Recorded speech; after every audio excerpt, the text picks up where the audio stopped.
Welcome to Stuff You Should Know, a production of iHeartRadio.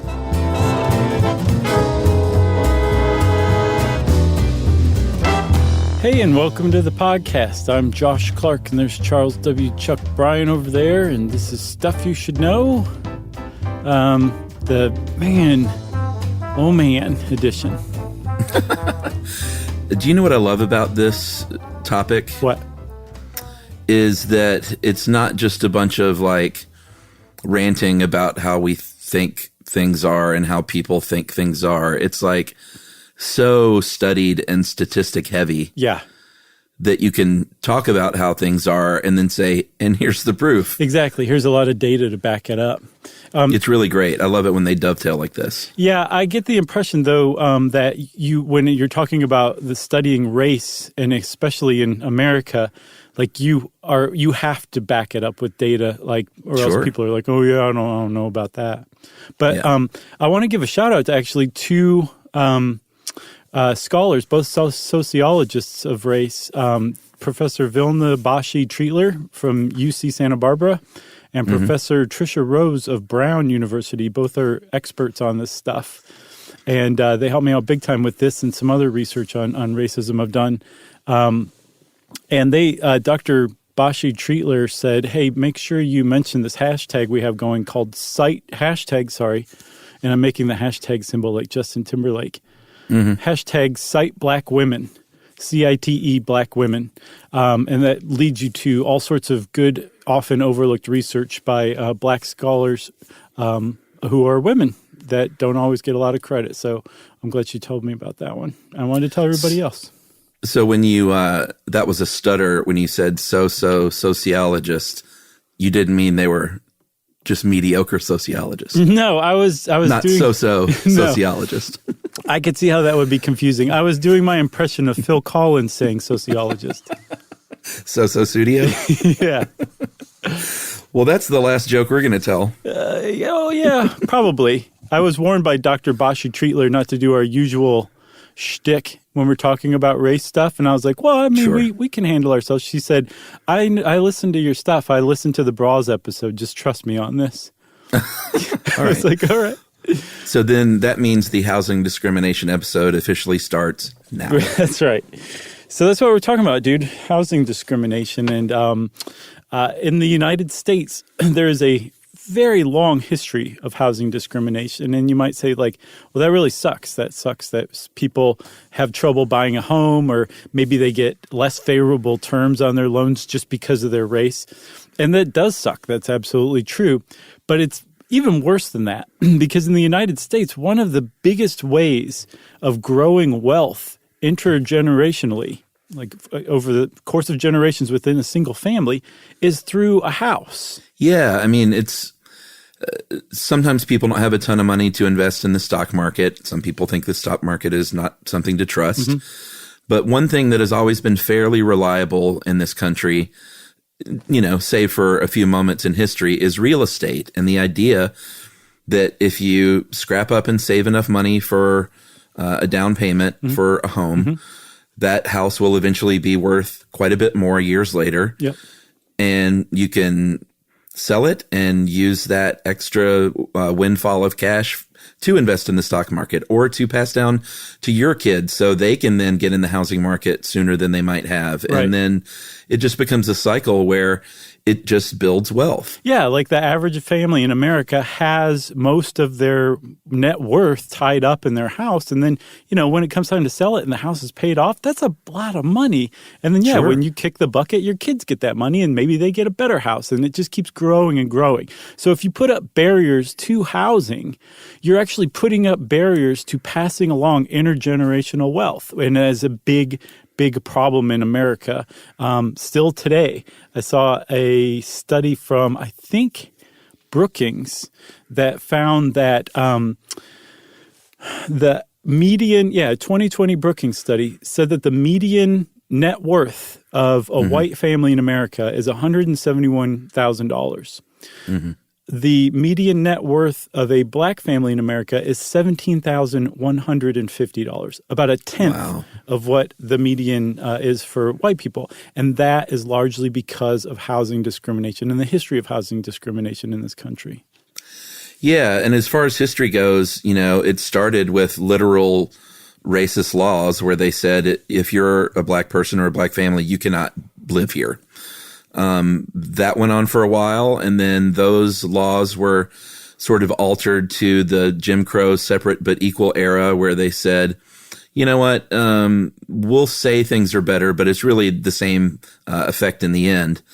And then they got rid of those laws and said, all right, now we've really passed some meaningful legislation, and now we can just racially discriminate on the down low in very creative ways. Yeah, that's basically the pattern that it's followed. And what kind of stuck out to me, Chuck, is that before about 1900, before like the rise of like industrialization to a really legitimate degree in the United States, like there wasn't not nearly as much segregation as we saw starting around 1900, especially in the North. Because if you had a trade or a craft in the North and you were an African American, there was a really good chance that you were going to be serving white people as well as black people, right? And because you usually were very closely, your home was tied close to your shop. You often lived above it. If you were like a cobbler or something like that, you may live next door to a white baker or something like that. So there wasn't a lot of segregation until industrialization came along, and there was a big call for labor, which drew a lot of African Americans, a lot of black Americans out of the South up to the North. And all of a sudden, all of those people who were living in integrated neighborhoods, all those white people, I should say, had a problem with this influx of black migration from the South to the North, and they responded with a lot of really disgusting violence. Yeah, I mean, we've talked about some of these race incidents and race riots and almost race wars, really, here and there on the show. And they're always hard to talk about, but that was just sort of the reality of things at the time. In the 1930s, the New Deal comes along, and this is when legislation starts to kind of kick in, when the government stepped in and said, you know what? We think we should make it easier for people to own homes. We really want to boost home ownership because that's a boon for the economy of the country. And we're going to create the Homeowners Loan Corporation, which is going to help people refinance their mortgages. But we need some criteria here to sort of establish a uniform way of like how to dole out this assistance. And they reckoned, let's look at every population of 40,000 or more, and let's create a color-coded map that's based on riskiness of these loans. And they said, they talked to real estate brokers, they talked to bankers, and they said, help us out, help us draw these boundaries. And they came up with a 1, 2, 3, 4 color graded system, right? Yeah, that's right. Because again, this was like long before credit scores were developed. So you couldn't really look at, if somebody came into your bank to ask for a loan, you couldn't be like, well, your credit score is this, so I'm not going to. When did that start? I don't know. We should do an episode on it if we haven't already. I don't think we have. Sure. But yeah, so the 4 color codes they had were also delineated by grades, grade A, B, C, and D. Grade A was the most desirable neighborhood. They were usually homogeneous, meaning white. There were lots of professionals living in there. Grade B was maybe a step down, but still largely homogeneous, if not totally homogeneous, and they were considered still desirable. And then it started to get into the lower grades, grades C and D. And C was, I think, colored yellow on the map, right? Yeah, the first 2 were green and blue, and then grade C was rated as declining and colored yellow. And that sort of, in fact, I think it even said infiltration of a lower grade population in the document, which you don't have to be a genius to figure out what they were saying there. It means people of color were moving in.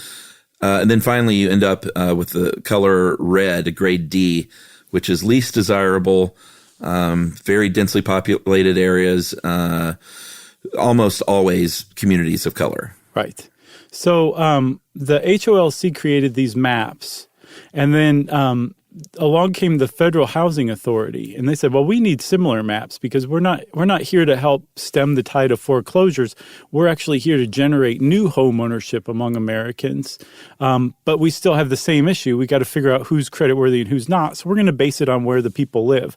And they basically made identical maps to the HOLC maps. And so they probably use them, right? There's a lot of debate. I don't think anyone's found the smoking gun yet. But if you take a HOLC map and a FHA map and you put them over one another, they're basically the same thing. And it's kind of it's up for the debate still. But the upshot was that because of these maps, if you lived in one of these red and often yellow communities, they wouldn't lend to you for a new mortgage or even a second mortgage to, say, remodel your home. And they also wouldn't assist you with refinancing your existing mortgage, which means you're subject to foreclosure. And if you were in a red or yellow community, you were probably Black or a person of color or some other ethnic minority. And that means that they were shut out of this enormous housing boom that generated a tremendous amount of prosperity immediately after the New Deal in World War II, as we'll see. So African Americans were left out of or on the fringes of the New Deal anyway. Uh-huh.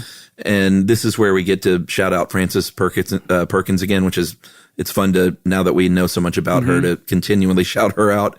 But she did a lot of work arguing in favor of inclusion for Black people in the New Deal.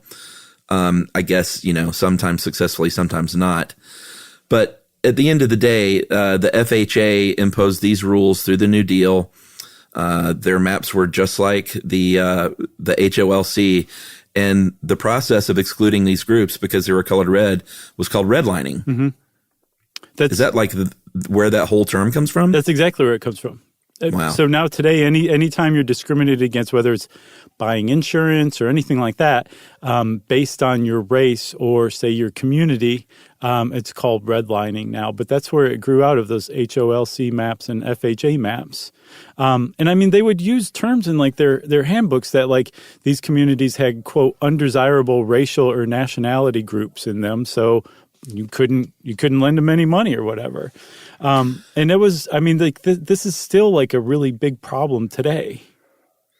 Yeah. I mean, back then, basically, and still today, in many cases, that leaves you with a couple of options as a person of color. You can rent forever, oftentimes back then and still now, from a white landlord who doesn't live anywhere near that community. Mm-hmm. Not always, but usually. Or just pay for the home in cash, which is a stretch for anybody.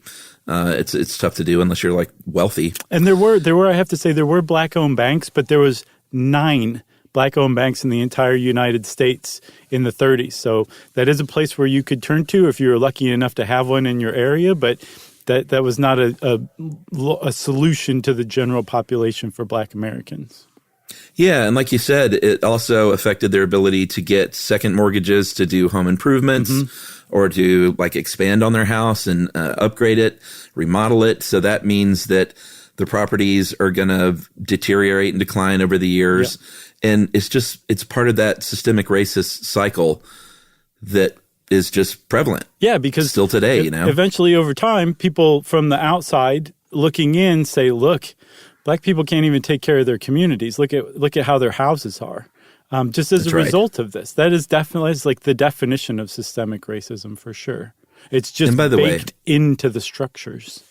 If you hear dogs barking, my dogs are upstairs and they're just very excited about this topic. Yeah, exactly. And I don't know what's going on up there, but they're not going to shut up. So I say we press on. We'll press on. Should we take a break then press on? We're going to press on like some Lee nails right after a break. How about that? All right. Sounds good.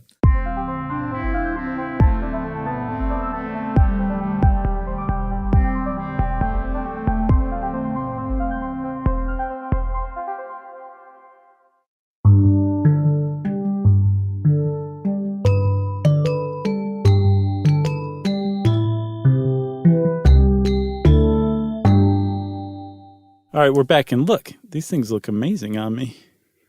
Yeah, they're very nice. There's a little bit of cuticle showing. I didn't put them right up against it, but it's passable. Well, I think if you paint them just right, that's not so noticeable. Right. Fill-ins, that's what I need. I need to get some fill-ins. So back to the topic at hand. That's right. Joking's over. Yep. So here's the deal. There's, like you said, a lot of debate of whether or not, or I don't think we said this part, whether or not the lenders actually use these maps, because these were government maps from government programs. It's not like they said, here, banks, have these and use these. But if you look at the statistics, it seems like they probably got their hands on some of these maps. It does. And also, don't forget, the government figured out, how to draw these maps for every city over 40,000 people from the lenders, from the banks, right, from the realtors. So it was there anyway. Yeah, so they knew this anyway. But now the government has basically said, it is okay to do this. Right. And so yeah, if you look at the outcome of this redlining, these redline maps, it's really hard to say, no, this didn't happen. Like, this definitely didn't make it out of government hands. Like, for There's example, a lot of great stats here. Just great. Let's trade off. Between 1934 and 1962, over 98% of all the federally backed mortgages that were issued in the United States went to white buyers. 98% between 1934 and 1962. That's right. Because of this, black ownership since then and continuing today has lagged behind white home ownership in America. And 2017, just a few short years ago, 44% of black Americans own their homes versus 73% of white Americans. Mm-hmm. And then the other problem with redlining a community is you basically put a pox on it. It's cursed, because that means that those houses are not going to get any kind of attention. And so they're going to continue to deteriorate. And if you live in this community, as far as a banker is concerned, you are a huge credit risk, right? And so still today, 75% of the neighborhoods that were originally redlined in those maps are redline low-income communities today. And, which is, that's pretty surprising. And I also saw that a 1996 study found that homes in redline neighborhoods in 1996 were still worth less than half of those in green neighborhoods. Yeah, and here's the one. I marked these as stats with an exclamation point because that's how excited I get. Right. But the ones that I'm really floored by, I don't even write anything except for 3 exclamation points. I've got 3 exclamation points by that 98% of federally backed mortgages. For sure. That is definitely one. Here's mine. If you might say, well, what about variables, man, and education level and income level and stuff like that? Like, you got to factor all that in. That's a whole other side conversation as far as systemic racism and being able to go to good schools and afford a good education and get a good job and all that. So just park that to the side. Mm-hmm. But if you control for all those variables, college-educated black Americans are still less likely to own their home than white Americans without a high school diploma. Yes. Yep. That's what really gets you, is when they're like, well, let us just control for all these factors, and the only variable that remains is the race of the people applying for a loan or owning a home, and it's still the case. That's when it's like, well, this is indisputable, actually. Yeah, and you can put a price on this. Redfin did a study just last year in 2020 that black American families missed out on the opportunity to accumulate an average of $212,000 of what we were talking about, that intergenerational wealth per household over the last 40 years. Just over the last 40 years. I mean, we're talking about stuff that started, back in the days of slavery, but really started to take off in the 1930s with the New Deal. And this is just since 1980 they've lost out on that amount of money per household. That's nuts. And still today, Chuck, here's another one that gets me. Black American is 5 times likelier to own a home in a redline neighborhood than a white American is. So this is still an issue today. So redlining, these maps just set off this enormous amount of discrimination, I guess, is all you can say. And then all of the horrible effects that come out of that level of discrimination. But they weren't the only things that set it off. The GI Bill really kind of came in and said, well, hold my beer. I want to mess things up too. What does hold my beer mean? It means that, like, there's some dude just kind of sitting there with, like, his shirt just barely covering his gut, drinking a beer, watching somebody do something stupid, and he says, hold my beer, and then he does something even more stupid. That's right, yeah. I thought that's what it meant, but you know me, I'm an old man with a shirt barely covering his gut.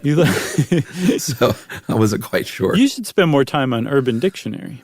I should. I don't drink much beer anymore, though, although I do love it. What's your favorite? I mean, you know, I love Tropicalia here out of Athens, Georgia, the Creature Comforts. I've still never brewery. had one. Well, you should come over. I have a kegerator now on my deck. Oh, my God. I'm serving it up, but I don't know why I got it. I got it for friends because I don't drink a ton of beer. And then the pandemic happened, and now I've just got a half keg of beer sitting there. Got to finish it. All right. So, yeah, the GI Bill, this, you know, in theory, the GI Bill is a great thing, and it has done a lot of good. But in this case, it did block access to home ownership among Black Americans because they would come home from World War II. The GI Bill is passed. Banks are handing out mortgages to veterans, and they were actually allowed to discriminate based on race. Yes. It's shocking. Yeah, well, it's like whenever you see that kind of thing, you're like, this doesn't jibe with what I understand. Just look to the Dixiecrats, the segregationists of the South, who were a very powerful voting bloc during the Jim Crow era. And they were like, to appease them and get them to vote for something like a New Deal program or to not do everything they could to block it, you had to say, okay, well, we'll make sure that blacks are excluded from this, that the Black Americans won't have access to this amazing program. And they'd be like, oh, okay, cool, let's do it. That's right. That's where a lot of that came from. And I mean, it's easy to blame the Dixiecrats, but you can also be like, well, you know, how hard did you try to go around the Dixiecrats too? I mean, it was allowed to happen. Yes. Yeah. By everybody. Despite Francis Perkins' best efforts. Yeah. Here's a stat, for instance, in Mississippi in 1947, they doled out more than 3,000 VA-backed home loans that year, and 2 of them were to Black veterans. Mm-hmm. Pretty startling. I don't even know the percentage on that, 99.98. Yeah, there's got to be a repeating something in there somewhere. And, you know, this is a big deal because when World War II ended, they wanted a housing boom. There was a lot of the supplies that would have gone to home construction during the war went to the war effort. So the FHA said, you know what, we need a housing boom here. We're going to guarantee construction loans to you, like big construction companies out there. And that's when the suburbs popped up for the first time. Yeah. And that changed everything forever. Yeah. I mean, like the birth of the suburbs were like a deliberate program created by the federal government to basically get more people buying houses, to start that intergenerational wealth and to create a middle class, or to expand the middle class dramatically. And they were able to do that partially through, just like when the FHA came along and said, hey, you know, we're going to back these people's loans as long as they're not in a red line neighborhood. That says to the lenders, well, then, you know, that means even if this person defaults, the government will buy the loan from me. I'm going to get paid back no matter what. They did the same thing to these construction companies, too, which created this huge housing boom. But there was a caveat to it. Just like with the VA loans that said you can discriminate based on race for loans. Even though, this is really important, Chuck, even though the government, the VA, would back the loan of a Black veteran, just like they would back the loan of a white veteran, and you would be repaid no matter what, you were still allowed to discriminate based on race. The FHA supposedly, with the birth of the suburbs, said, we're going to guarantee your construction loan so you can build suburbs, but you can't sell to Black Americans. That's another one that I don't think there's a smoking gun that I saw. Right. So I don't know if that means like get the word out, like you can't sell to Black people or else we're not going to back these loans, or if it was stated policy that I haven't been able to turn up. But it's pretty well understood that the FHA discriminated against Black people basically moving to the suburbs by not backing construction loans like that. Well, yeah, and there were neighborhood covenants in place that said that Black people cannot own homes in these neighborhoods. There were clauses that said you cannot resell your home. If you go to move, you can't sell it to a Black family. Yeah, dude, if you want to be startled, go search that on Google Images. There's like pictures of these clauses in deeds that say you can't sell to anybody who's not white, or even specifically you can't sell to anybody who's Black. It's really jarring. Yeah, and it's it was sort of expressly understood that the suburbs were being created for a reason, and that's to get white people out of the city to a place where they could live among themselves. And it's something that's still going on. I mean, during the most recent presidential election campaign, Donald Trump started preying on these fears again. He was saying things like, literally, suburban housewives of America, Biden will destroy your neighborhood and your American dream. People living their suburban lifestyle dream will no longer be bothered or financially hurt by having low income housing built in your neighborhood. Yeah. And these are literal quotes, and it's just, he's trying to garner a certain kind of vote, to be sure. But we'll get to other stuff. I mean, Trump has a long history in his family with he and his father of housing discrimination. But the end result of all this is white people. It was, people call it white flight. They left the cities, moved to the suburbs. People that were in the city still, these African American families in these yellow and red line communities, were sort of stuck there. So the government steps in to build affordable housing, which at first were racially integrated. There were black people and white people, but then even the lower income white people fled for the suburbs. Yeah, because wages rose.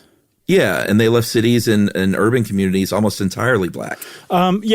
So proportionately speaking, there was a tremendous drain of white people from the cities. I'm sure it was different on a city-to-city basis. As a matter of fact, I know it was.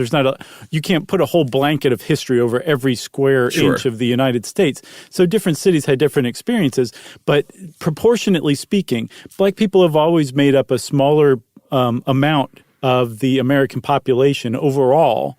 But then if you look at the, percentage of black people, say, in a city in 1990, I think is when it peaked for Atlanta in particular, it's like, say, 50% black or something. That's a way larger proportion or disproportionate amount of black people living in the city than, say, in the suburbs. And then conversely, Chuck, when you look at the suburbs and the statistics about race or demography in the suburbs, then it really kind of all comes home. Yeah. And, they're living in the suburbs. They decide, we still need to go into the city sometimes. So we need interstates to get us there because we like going to concerts occasionally or seeing a professional sports team play. That's right. And so they built these interstates. They kind of barreled through black neighborhoods, built them there. They often became a dividing line. And these communities were set up to fail. They had less frequent garbage pickup. They had inadequate funding to keep up this public housing that they built, lower access to basic utilities. And they were just in no position to succeed, basically. No, and I'm trying to remember what episode we talked about Pruitt-Igoe housing project in St. Louis. I think it was the environmental psychology episode, if I'm not mistaken. But that was a really good example of this, of how people pointed to that, people from the outside, and were like, look, you can't, like, black people can't take care of anything. Look at this degraded state that this housing project is in. And it's like you said, like, they were set up to fail through like a lack of attention, a lack of funding, just a lack of basically everything. And it's that kind of seems to keep perpetuating these biases. For example, and this is a big one that we'll talk about later, that white people think if black people move into an area, their housing values are going to go down because of stuff like that. Yeah, I mean, that's sort of I guess you could call it the dog whistle that everyone leans on. They're like, hey, we don't mind. We're not bigoted at all. We just want to keep our housing values up. That's right. So that one, and then the myth that black people are just inherently uncreditworthy or not creditworthy are the two things that seem to be used the most as cover for, like you said, post civil rights era segregation in the United States. The dog whistle, like you said. Yeah, I mean, and now is when we can talk a little bit about gentrification, because I mean, the way housing has worked in this country is really fascinating and really gross in a lot of ways, but just interesting to look at from a bird's eye point of view, right. The way people move around. And what eventually happened with the cities is that, call them what you want, yuppies or dinks. Mm-hmm. There's a lot of name for upwardly mobile white people. Yep. They were like, hey, I want to move into the city. I want to be closer to to the concerts, although this is going to be controversial. I'm going to get a lot of crud for this, but one of the most annoying trends of the last 15 years is building all these concert venues out in the suburbs. Oh, yeah. It's so annoying. And I know they want their concert venues out there so they don't have to come into the city, but I hate it when one of my bands plays, 30 miles out into the suburbs. I won't go. Yeah, it is kind of a pain. Although we did go out to see, huge pain. We saw Motley Crue, thanks to that was great. Nita Strauss. No, that's true. So that was worth the trip because it was Motley Crue and Alice Cooper. I just think, I don't know. I think all sports stadiums and all concert venues should be in this city. I'm with you. That's definitely traditional. You go into the city for a big day out. When they start moving museums way out in the exurbs, and I'm done. But the same thing, you could make the same case when they built the highways and everything. They just kind of built them through black communities. That's what they did with the stadiums and all of that as well, too. Well, no, that's true. That's also think problematic. about Braves. They just plunked Braves Stadium, Ted Turner, out just right in the middle of Mechanicsville, which is a historically black community, and said, everybody move aside. And don't harass all the white people who come down to see the game on, game day. We should do, I love sports, but we should do there's such a problematic side to pro sports, from that to these billionaire owners using city money to build new stadiums when their other stadium is just 10 years old or whatever. Yes, that is definitely problematic. It's crazy. What a crazy amount of waste that produces alone. Just that alone. Yeah. All right, so where was I? All right, white dinks are moving into the neighborhoods again in the city because they want good Thai food. And these neighborhoods become a little more attractive the more white people move in to other white people to move in, and they start moving in increasing numbers. And the houses are generally renovated or improved over time, or sometimes they might bulldoze a pretty decent house with good bones just to build, the biggest house possible on their postage stamp of a lot. It's crazy how close they build these mammoth houses together. Yeah. I'm sure it happens everywhere, but Atlanta's got a real problem with it. But what happens is, home values are going to increase. That's going to raise taxes on the other homes around them. A lot of time, those other homes are owned by longtime lower income residents, most times people of color. It becomes unsustainable. We have a great program here in my neighborhood in Eastlake called Neighbor in Need. That is, Emily and I have 4 main charities that we work with and give to every year. And Neighbor in Need is one of them because we like to stay really locally focused. But Neighbor in Need basically addresses this head on. And they, raise a lot of money, and they use that money to take care of these people. If they hear about a neighbor that's in need, like an older African-American couple who's been here for 40 years, they're having to pay way too much in property taxes so they can't afford a roof on their house. They'll go put a roof on their house or they'll pay their power bill. That's great. Whatever. It's a really, really great grassroots organization. So very happy to be working with them and, trying to fight the sort of ills of gentrification overall. Yeah, that's neat because it also draws the community together to help the longest term residents of that community rather than that whole everybody's on their own kind of thing, which I'm sure most people who move into a community that is gentrifying probably would want to do. They just don't know how to do it, or they don't know how to contact anybody. People don't just usually go over to their neighbor's house and knock on the door and introduce themselves anymore. So that's cool. Yeah. And, this is sometimes they are able to sell their house for a pretty good, the housing value does increase. So they're able to get more money than they might have before, which can be a nice windfall. But I've also seen firsthand, literally with my neighbors, these sort of predatory home builders that come in there. And while they think it's probably decent money compared to what they thought they could get, it's still lower than what they would offer a white family. But it just is. Even if they were treated fairly and they walked away with a big windfall from the sale, and had a lot of money to retire on, that community was still fractured. I know. The people who are having to move and their neighbors who already had to move may have lived there for generations or even, just their whole lives. And they formed a community. And it's not like that whole community just moves elsewhere together. They all go to different communities, often toward the end of their life, and it leads to alienation, isolation. That's a real problem. Even if they are being paid well for the houses they're being bought out of, because they don't necessarily want to move, but they just can't afford the taxes anymore. Right. So there's that's a big issue with gentrification. It's tough to get around. It sounds like that neighborhood group that you're talking about. What's the name again? Neighbor in Need. That they figured out a way around it. Do you know what there needs to be, dude? Is and this is Chuck 2022 stuff. Okay. I think if you live in a house long enough, you shouldn't have to pay property tax anymore. Yeah, I think there are some. I mean, have it be a lot. Maybe it's like 20 years or something, but that would solve a lot of this problem. There is zero reason why some elderly African-American couple that's been in a home for 40 years needs to be paying taxes at all on that house, much less these jacked up rates. Right. Yeah, no, I think that's totally true. I think if it's not law, there's a proposal in Georgia to do that once you're 65 or something like that, maybe. I'm mad about property tax anyway, just because it's, I don't know. We pay so much in taxes, then you finally scrape up enough to buy a place that's your own. And the government's then like, well, you're going to have to pay tax on that too. Right. No, I know. It seems unfair.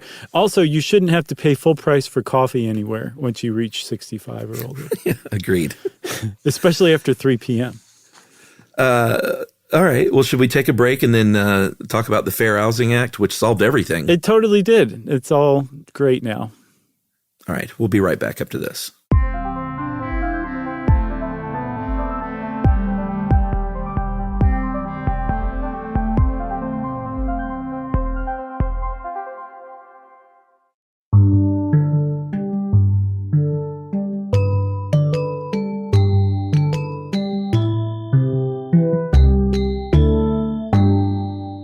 All right. Spoiler, so, we ruined things.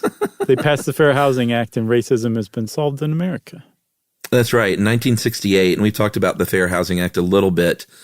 And, it's a good thing they passed it. It did ban discrimination in housing practices officially, but it just led to a little trickier way to get around stuff by doing it on the down low. Yeah, and that is in a lot of cases. That is for if you're studying systemic racism in the United States, the passing of like the Voting Rights Act, the Civil Rights Act, the Fair Housing Act, and some other legislation during the 60s really changed things in that no longer was the government in the business of enforcing discrimination and segregation. And also, now you had recourse in the courts if you were discriminated against. But it didn't just erase racism in the United States.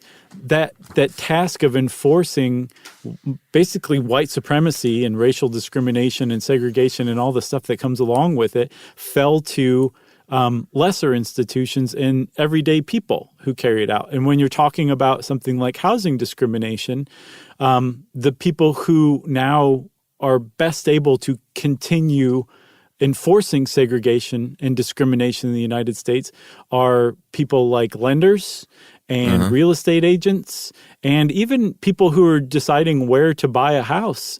Everyday Americans buying the house often make choices that they don't necessarily think are racist, and they probably don't think that they're racist, but their housing choices often reflect inadvertent or otherwise racial choices or choices along racial lines. Yeah, and this next bit we're sort of busting on real estate professionals a little bit. I have very good friends that are real estate agents. They're great people for the most part. We don't mean to just paint everything with a big broad brush. No, but the industry does have a history of it for sure. Yes. Yeah, we have to talk about it. So there was one in the 80s. There was one practice called block busting. Oh my God! Not having anything to do with video stores. I know it was the 80s, but literally busting up a block. When a real estate agent would work or sort of act as a speculator and say, either, hey, you know what? There are some black families that are moving into the area. You may want to think about selling just to protect your home values before they fall, or they might sell to a black family and introduce them to the area so they could then turn around, buy these houses from the white residents and then sell them to the black residents, or, hopefully black residents, but at a big markup. Yeah, which adds insult to injury. Like, they created a basically white flight from an area just from the rumor of black people moving in, and then they move black people in and sell to them at wildly inflated rates, which is crazy. And I read one story too, Chuck, of one of these real estate agents that was doing blockbusting. They would have a black dad with a stroller walk around the neighborhood, Wow. like he had moved in or was thinking of moving in or whatever. And apparently just that was enough to get people to start to sell. And again, you're like, this is terrible that real estate agents are doing it. But the fact that it was effective really says a lot about everyday, white homeowners too. And also, again, like it doesn't mean like that these white homeowners hate black people. Like, they were worried about their property values because it's such an embedded myth in America that when a black family moves into a neighborhood, they're so bad at taking care of their house and their home values that it's going to drag the home values down throughout the entire neighborhood. And so everybody needed to get out before that happened. That's the definition of systemic racism. Yeah, and this has been busted up to a large degree officially, but up until 1950, the official policy of the National Association of Real Estate Boards said a realtor should never be instrumental in introducing into a neighborhood members of any race or nationality whose presence will clearly be detrimental to property values in that neighborhood. Yeah. That was like literal policy up until 1950. Yeah. And then there was a study in 2006 by the National Fair Housing Alliance that said, and this is something else called steering, which is not blockbusting, but it's like, hey, like, we want to show you houses over here in this neighborhood because we think it's a better fit for you. And, here are the financial instruments available to get mortgages for you. Right. And maybe not just for everybody. And black people historically have not given the full picture. They're maybe not shown white neighborhoods. And the study found that steering occurred 87% of the time when researchers posed as buyers and were shown homes, like these sort of undercover operations. Yeah, and steering occurs not just, if you're a black home buyer, you're not just going to be shown a black neighborhoods. If you're a white home buyer, they're probably not going to take you to black neighborhoods either. So through this process of racial steering, this is basically enforcing patterns of segregation still in the United States. Yeah, there was another study by Brookings that found that black-owned homes are undervalued by an average of $48,000, and this is one that's controlled by all the factors like home quality and amenities and everything. 3 exclamation points. Yeah, it's $48,000 literally because it is a home owned by a black individual. Yep, when they control for amenities, where the home is, the size of the house, everything else about the house. If you compare it apples to apples, and it's the same house owned by a white person and the other house that's exactly the same owned by a black person, the black person's house is going to be $48,000 less in value just because it's owned by a black person. And that's just basically that whole idea of that black people drag home values down, becoming a self-fulfilling prophecy. And those same home values, or all of that undervaluing, that same Brookings study found amounts to a loss of about $156 billion for black Americans. Yeah, for wealth they were not able to achieve. Right. And, we talked a lot about the Great Recession and the mortgage crisis, kind of when it was going on and shortly thereafter. Black Americans back then were likelier to receive subprime mortgages. These were the loans that were really expensive to repay. They had higher fees. They had higher interest rates. They also had mechanisms built in if you were a black loan owner that made it easier for the lender to seize their collateral, which usually meant their house. Yeah, sure. And so, like, it makes sense that if you are taking a greater risk lending to somebody, as the bank, you should be able to get more money for it, right?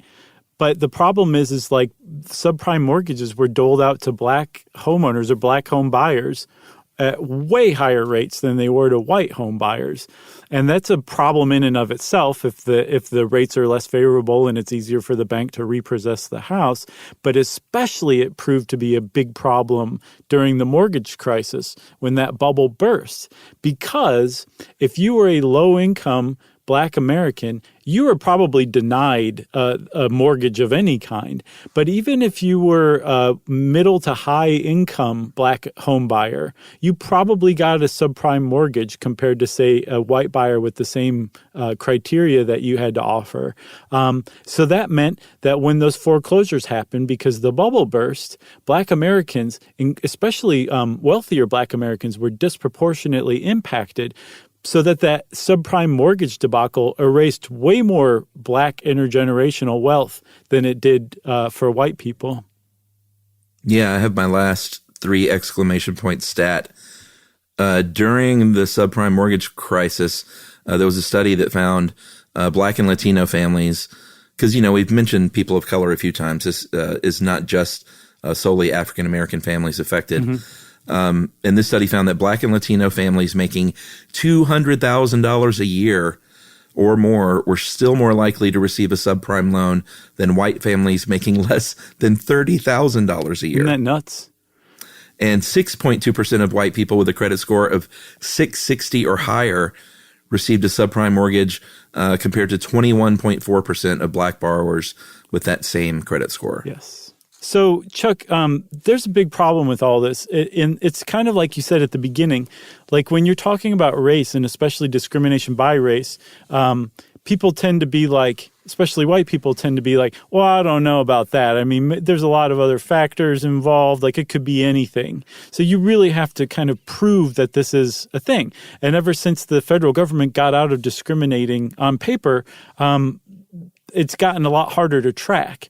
So back in the 70s, the Department of Housing and Urban Development, they have an Office of Research and Policy. They came up with a way of testing this to control for as many variables as possible and just see if it's just race that is being discriminated against. And it's called paired testing. It's actually pretty clever from what I understand. Yeah, that's when you get 2 equally qualified candidates to apply for a home loan or to go to a real estate agent and look at apartments or houses or whatever. They are trained to basically be as identical as they can be to one another, mm-hmm. to respond to the questions in the same way, have the same credit history, same job status, same income level, and basically sort of be duplicates of one another except for their skin color. Yeah. They're not working together, so they don't even know there's no bias there even because they're not paired together. Right. They're not like, oh, they got you, I'm going to try this with them. They don't meet one another. They don't interact with one another. They're just doing their thing and they're just trained to do it exactly the same way. The only distinction between them is their race. Right. And so the Urban Institute, which is a think tank, studied this and they came up with kind of 4 big points from this paired testing exercise, which is they found out about discrimination in housing vouchers that are intended to let low-income renters choose from a bigger pool of rental housing mm-hmm. Than the realtors even showed. There were fewer homes and apartments available to minorities, I kind of mentioned earlier, just a smaller, we'll just look here. Yeah, the racial steering usually results in fewer places being shown. They were steered again to primarily, neighborhoods of their own ethnicity, mm-hmm. and then given less information overall, like I mentioned about mortgage products, different kinds of loans, different kinds of ways of structuring a loan, just not given that information at all. Right. So they also found this paired testing turns up very frequently that it's not just even people of color. It's not just Black Americans, but it's people of color in general. But it's not even just down to racial discrimination. There's also a lot of discrimination against people who are differently abled. They actually sometimes fare worse than minorities when it comes to housing discrimination. Paired testing has turned that up as well. So it's still, the upshot of all this is that it's still a problem. And there is some silver lining to it.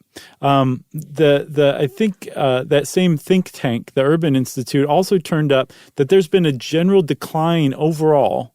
It's not huge, but it's noteworthy. It's remarkable, of preference and favoritism toward white buyers over buyers of like minority buyers by about 5% between 1989 and 2000.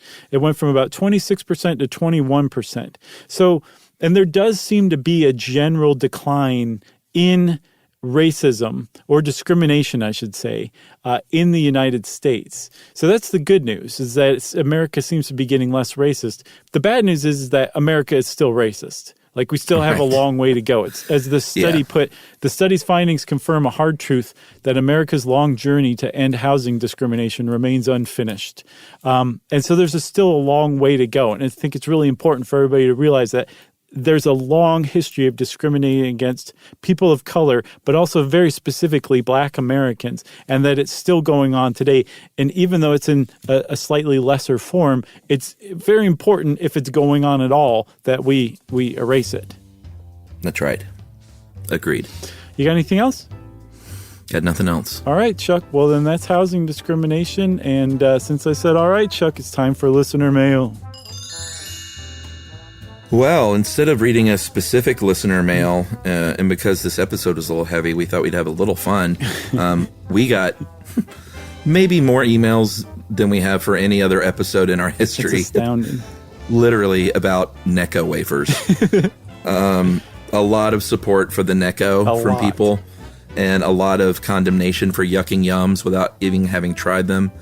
You were all correct. Yeah. We honor you all. Yeah. And we're going to, Josh got some, send them to me. We're going to try some Necco wafers on the air. Yeah, listen. You got the little wrapper right there.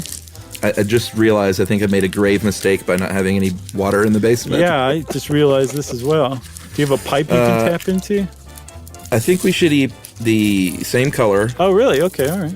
So we can kind of go, nose to nose. Okay, so I've never opened one of these before. Okay, exactly like I thought. Already, chalk, so nasty. Everybody was right about yucking people's yums in general, but also because we hadn't tried them. So that's why we're doing this. I mean, they're just falling apart when I open the package. So the strike one. They smell terrible. Now I've got a mess on my table. What color are we going to do? I mean, it's hard to tell. This looks sort of like a very pale yellow. That's the only whole one in my hand. Pale yellow? I don't even have that.